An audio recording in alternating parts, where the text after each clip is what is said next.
భారత జట్టు run machine అయిన విరాట్ కోహ్లీ సెంచరీతో మరొకసారి దుమ్మురేపేశాడు. అయితే నిజానికి విరాట్ కోహ్లీ ఒక సూపర్ డూపర్ ఆటగాడు, అదంతా మనకు తెలిసిందే. ఒక గొప్ప హ్యూమన్ బీయింగ్ అని కూడా మనకు తెలిసిందే. అయితే ఎవరైనా తన వాళ్ళ జోలికొస్తే ఊరుకోడు. అలాగే ప్రేమొచ్చినా ఆపుకోడు. ఇక తన ఒక మంచితనాన్ని అక్కడికక్కడే చాటి చెప్తూ ఉంటాడు. మరొక వైపు ప్రత్యర్థి పాకిస్తాన్ జట్టు నిన్న చాలా సందర్భాలలో కవ్వింపు చర్యలు చేసింది కానీ, భారత జట్టు మొత్తం చాలా నిబ్బరంగా, గుప్పుగా ఉంది. ఇక విషయంలోకొచ్చినట్టయితే నిన్న ఒక ఊహించని సంఘటన చోటు చేసుకుంది. పాకిస్తాన్ ఇన్నింగ్స్ సమయంలో పాకిస్తానీ టైలెండర్ అయిన నజీం షా నాన్ స్ట్రైకర్ ఎండ్‌లో ఉన్నాడు.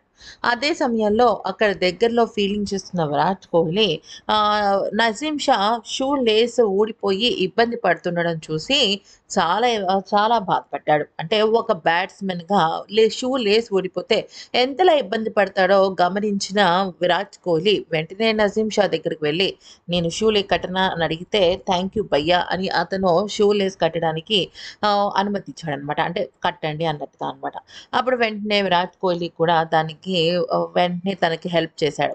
మొన్నటికి మొన్న బంగ్లాదేశ్ జట్టు ఆటగాడికి కూడా రోహిత్ శర్మ ఈ రకంగానే తన గొప్ప మనసును చాటి చెప్పుకున్నాడు. సాధారణంగా పాకిస్తాన్ జట్టు మన దాయాది దేశం, అంటే శత్రు దేశం. కానీ ఆటగాళ్ళ విషయంలో అదంతా ఏమీ లేదని, స్పోర్ట్స్‌మెన్ స్పిరిట్స్ అంటే ఇదే అంటూ చాలామంది, అంటే కోట్లలో, వేలల్లో, కోట్లలో, లక్షల్లో కూడా దీన్ని సోషల్ మీడియాలో వైరల్ చేస్తున్నారు. మరి ఈ వీడియో నచ్చితే లైక్ చేసి సబ్స్క్రైబ్ చేసుకోండి.